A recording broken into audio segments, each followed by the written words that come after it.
Hello everyone. Hello everyone, तो कैसे हो आप सभी? I hope you are well and I am also well. तो आज का जो टॉपिक है वो है बेसिकली कैपेसिटर के ऊपर। कैपेसिटर का आज हम टॉपिक स्टार्ट करने वाले हैं। कैपेसिटर होता क्या है इसके बारे में हम पढ़ेंगे। तो इलेक्ट्रोस्टैटिक पोटेंशियल के बारे में मैंने पहले ही वीडियो बना चुका हूँ, 6 वीडियो देख लेना, प्लेलिस्ट में मिल जाएगी आपको। अब बात करते हैं कैपेसिटर के ऊपर। कैपेसिटर होता क्या है? कैपेसिटर पता है क्या रहता है? कंडेंसर देगा, कंडेंसर। बेसिकली मैं रात में वीडियो बना रहा हूँ तो यहाँ पर मुझे अवेलेबल नहीं होगा। आप किसी भी चीज़, मतलब कोई भी इलेक्ट्रिकल अप्लाइंसेस, मैं क्या कह रहा हूँ यहाँ साइड में लिख देता हूँ मैं। कोई भी इलेक्ट्रिकल अप्लाइंसेस चाहे वो कैसा भी हो, उसमें आपको एक कैपेसिटर पाएगा।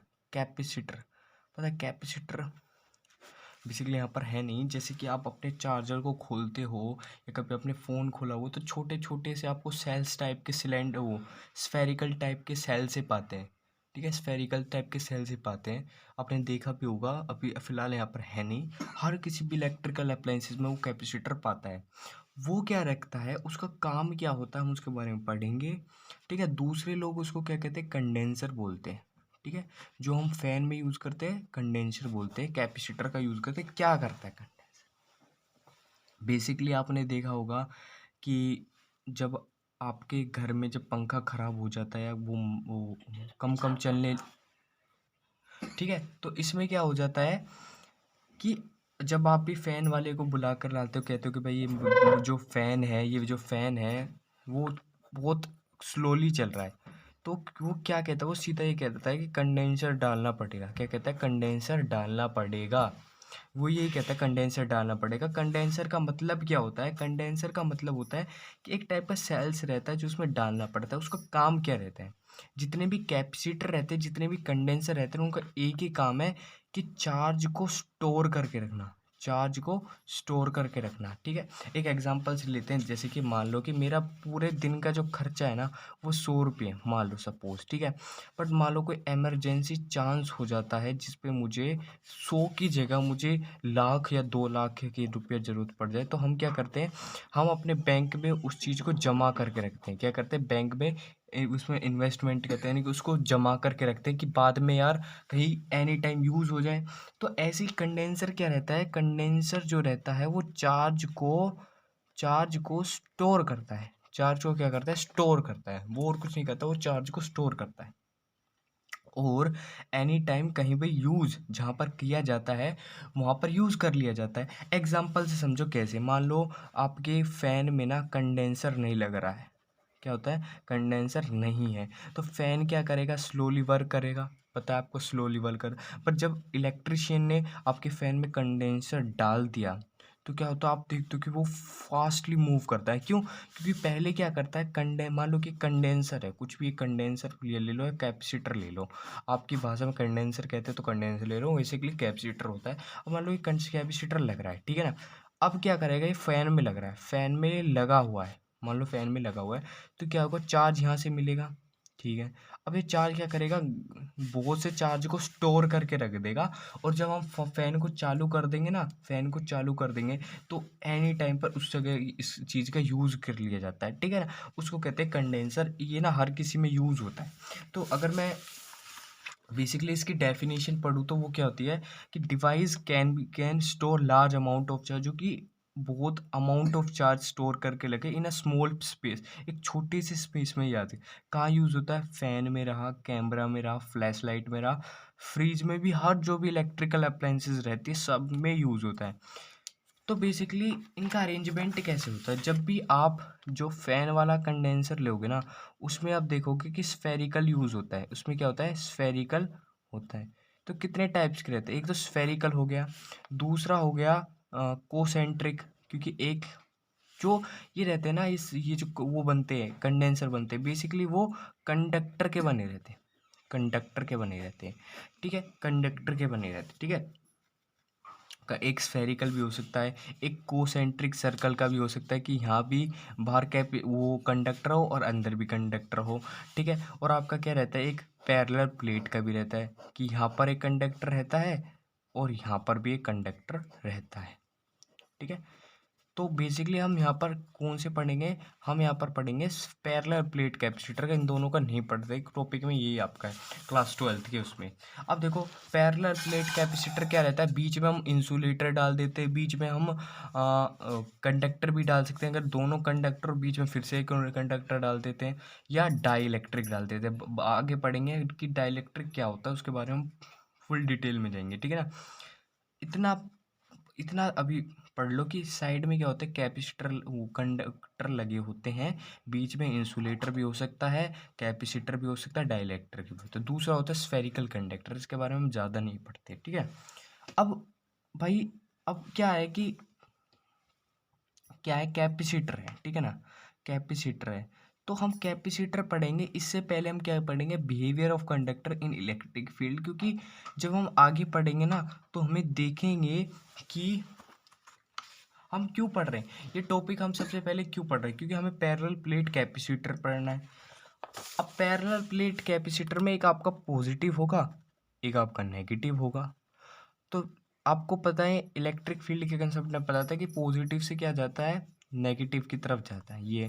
तो यहाँ पर क्या होगी, इलेक्ट्रिक फील्ड बनेगी, क्या बनेगी, इलेक्ट्रिक फील्ड बनेगी, ठीक है, क्या बनेगी, इलेक्ट्रिक फील्ड बनेगी, ठीक है। इतनी बात क्लियर हुई। तो हमें पता लगाना कि इलेक्ट्रिक फील्ड, अगर मान लो इलेक्ट्रिक फील्ड जा रही है, इलेक्ट्रिक फील्ड जा रही है, इसके अंदर हम कंडक्टर डाल दे तो उसका क्या बिहेवियर रहेगा, हम ये पढ़ने वाले हैं। क्योंकि इसे हम कुछ कुछ पॉइंट निकालेंगे जिससे हमें पता रहेगा और हम आगे कंफ्यूज नहीं होंगे। थोड़े से टॉपिक है, पढ़ लेते हैं, behaviour of conductor in electric field, ठीक है ना। तो पहली बात तो क्या है, मैंने क्या करा, मैंने इलेक्ट्रिक फील्ड के अंदर एक कंडक्टर डाल दिया, क्या डाल दिया, कंडक्टर डाल दिया, ठीक है। पहला पॉइंट तो ये सुन लो। अब देखो ये पॉजिटिव होगा, आपको पता है पॉजिटिव से निकल के नेगेटिव में एंटर करता है, तो ये नेगेटिव होगा। अगर ये पॉजिटिव और ये नेगेटिव है तो आपको पता है कि कंडक्टर में फ्री इलेक्ट्रॉन्स होते हैं, और फ्री इलेक्ट्रॉन्स किधर की तरफ शिफ्ट हो जाएंगे, पॉजिटिव की तरफ। तो यहाँ नेगेटिव हो जाएगा और यहाँ क्या हो जाएगा, पॉजिटिव हो जाएगा, ठीक है, पॉजिटिव। और इसके अंदर एक और इलेक्ट्रिक फील्ड बन जाएगी, इधर की तरफ क्या हो जाएगी, इधर की तरफ बन जाएगी। यानी कि एक इलेक्ट्रिक फील्ड अंदर इसकी तरफ बनी, एक इलेक्ट्रिक फील्ड बाहर की तरफ बनी। अगर मैं नेट इलेक्ट्रिक फील्ड पूछूं, नेट इलेक्ट्रिक फील्ड पूछूं तो कितना है, वो ज़ीरो है। कितना है, वो ज़ीरो है। वो मैंने यही लिख रहा है कि नेट इलेक्ट्रिक फील्ड कितनी है, ज़ीरो। अगर हम किसी भी कैपेसिटर को डालेंगे, सी कैपेसिटर का नाम धरा है, और यहाँ पर नेगेटिव बनेगा, यहाँ पर पॉजिटिव बनेगा, तो पॉजिटिव से नेगेटिव की तरफ जाएगा। इतनी बात क्लियर है, इतनी बात क्लियर है। तो ये आपस में रिपेल, यानी कि अपोजिट साइड है तो ये कट जाएगा, क्या है, अपोजिट साइड है तो कट जाएगा, ठीक है। इतनी बात क्लियर है आपको। इसलिए नेट इलेक्ट्रिक फील्ड क्या होगी, इसमें ज़ीरो होगी अगर हम कैपेसिटर डालते हैं, ठीक है।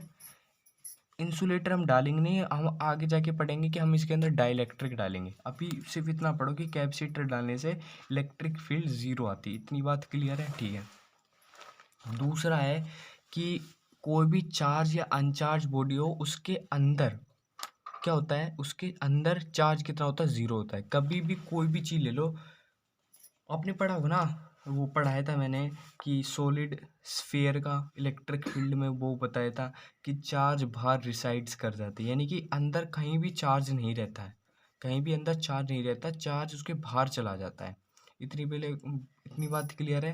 मैं किसकी बात कर रहा हूँ, मैं किसकी बात कर रहा हूँ, मैं बात कर रहा हूँ कि बेसिकली क्या है, मैं बात कर रहा हूँ होलो की। देखो जैसे कि एग्जांपल देता हूँ मैं, जैसे कि मैंने पिछले टॉपिक्स जो करवाए थे वो था उसके बारे में, ठीक है।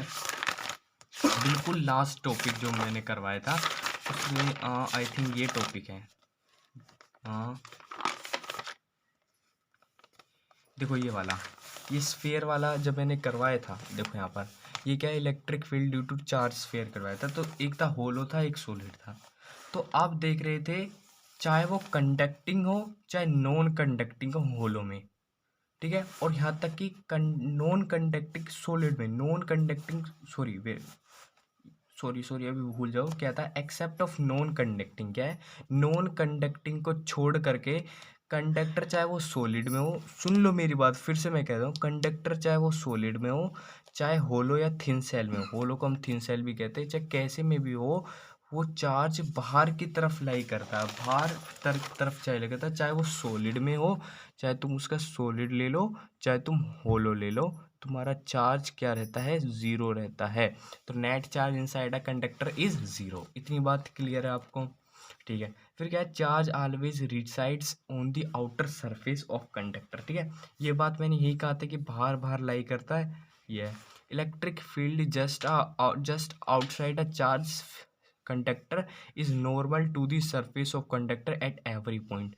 ठीक है, आपको पता है कि इलेक्ट्रिक फील्ड क्या आएगी, इसके परपेंडिकुलर रहेगी, क्योंकि चार्ज क्या है, बाहर की तरफ है, तो पॉजिटिव से निकल कर जाती है इलेक्ट्रिक फील्ड। तो वही बात है सिंपल सी कि electric field just outside a charge conductor is normal to the, normal का मतलब होता है परपेंडिकुलर। ठीक है, मतलब अगर चार्ज देखो, पॉजिटिव का पता आपको क्या रहती है, एक इधर की तरफ जाती है, इधर की तरफ जाती है, इधर की तरफ जाती है, इधर की तरफ जाती है। ठीक है, आपको पता है कि रिसाइड्स आउटसाइड रहता है। ठीक है, इतनी बात आपको क्लियर होगी। तो क्या है, मैं बाहर ले रहा हूँ पॉजिटिव, तो बाहर की तरफ होगा ना, पॉजिटिव ये इसकी तरफ बाहर की तरफ होगा। तो इतनी ये कुछ ज़्यादा इसमें कंक्लूजन निकलने की बात नहीं है। बात है electric field are the surface of the charge conductor. ये पढ़ने की थोड़ी सी बात है कि ये क्या कह रहा है। सिंपल सी बात इसने क्या कही है, ठीक है, वेट फॉर अ मिनट। अभी रुको, इसने क्या कहा है, सिंपल सी बात, इसने यहाँ पर क्या कंक्लूजन निकाल के कहा है, इसने सीधा कंक्लूजन निकाल के ये कहा है कि सपोज करो कि मेरे पास कोई भी स्फीयर है जो कंडक्टर है, कंडक्टर मान लो, कंडक्टर कोई सा भी, इसमें क्या पॉजिटिव पॉजिटिव बाहर वो करेगा। ठीक है, आपको इतना भी पता होगा कि ये अगर पॉजिटिव करा है तो इधर की तरफ रिसाइड करेगा आउटसाइड। तो मान लो ये इलेक्ट्रिक फील्ड है, ठीक है, मैं इतना से सरफेस ले रहा हूँ। ठीक है, तो अकॉर्डिंग टू गोस लॉ पढ़ा होगा आपने कि क्या रहता है, अकॉर्डिंग टू गोस लॉ, कि कोई भी E into d s equal to होता है q by epsilon naught. E into d s यानी कि कोई भी इलेक्ट्रिक फील्ड। और आपको पता है मैंने चैप्टर 1 में क्या बताया था कि कोई भी एरिया रहता है या कोई भी रहता है ना, मतलब कोई भी एरिया या कोई भी सब्सटेंस रहता है, उसका जो एरिया निकल कर आता है, यस, कोई भी एरिया वो परपेंडिकुलर निकल कर आता है। मैंने पढ़ा होगा कि परपेंडिकुलर की निकल, इसका इधर की तरफ होगा, इसका इधर की तरफ, इसका इधर की तरफ, इसका इधर की तरफ होता है। ठीक है, अगर आपने चैप्टर 1 चित्र की से पढ़ रहा है तो आप समझ रहे हो कि मैं क्या कहना चाहता हूँ। ठीक है, ये एक तरह का क्या है, सरफेस है, एक तरह का क्या सरफेस। तो सरफेस के हमेशा परपेंडिकुलर रहता है, क्या रहता है, सरफेस रहता है। या आप एरिया भी ले सकते हो, एरिया ले लो या सरफेस ले लो, बात एक ही है। तो ई इंटू डी एस क्या था, क्यू बाय एप्सिलॉन नॉट पढ़ा होगा अकॉर्डिंग टू गॉस लॉ। ठीक है, इतनी बात क्लियर है। मैं सीधा चार्ज की वैल्यू अगर पुट करूँ, ठीक है ना, क्या करूँ मैं, चार्ज की वैल्यू पुट करूँ, तो चार्ज की वैल्यू क्या आती है कि चार्ज की वैल्यू, सॉरी, सिग्मा की वैल्यू क्या आती है, चार्ज अपॉन एरिया, ये आती है। अगर मैं यहाँ चार्ज की वैल्यू निकाल दूँ, सिग्मा ए आ जाएगा चार्ज की वैल्यू। इसको मैं अगर यहाँ पुट कर दूँ तो E into d s equal to epsilon by ये आ जाएगा, ये आ जाएगा। ठीक है, अब देखो, अगर मैं इसका इंटीग्रेशन करता हूँ, इसका मैं इंटीग्रेशन करता हूँ तो मेरा क्या आएगा, इलेक्ट्रिक फील्ड तो कांस्टेंट था, ds का क्या निकल के आएगा, ए निकल के आएगा, क्योंकि एरिया है sigma A by epsilon not. तो इसको काट दूंगा तो मेरा इलेक्ट्रिक फील्ड क्या आएगा, सिग्मा बाय एप्सिलॉन नॉट। फिर से लिख देता हूँ, इलेक्ट्रिक फील्ड क्या निकल के आया, सिग्मा बाय एप्सिलॉन नॉट आया। ठीक है, इतनी बात क्लियर है, कोई डाउट नहीं रहना चाहिए इसमें। वेट फॉर अ मिनट,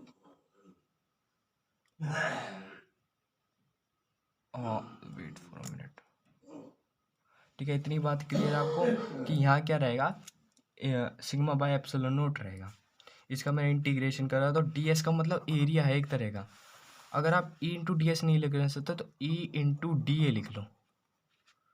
तो अब e तो कांस्टेंट था, बाहर आ गया, इंटीग्रेशन ऑफ डी ए का कितना आएगा, a, तो मैंने a लिख दिया और a से a कट गया, तो ये सिग्मा बाय एप्सिलॉन।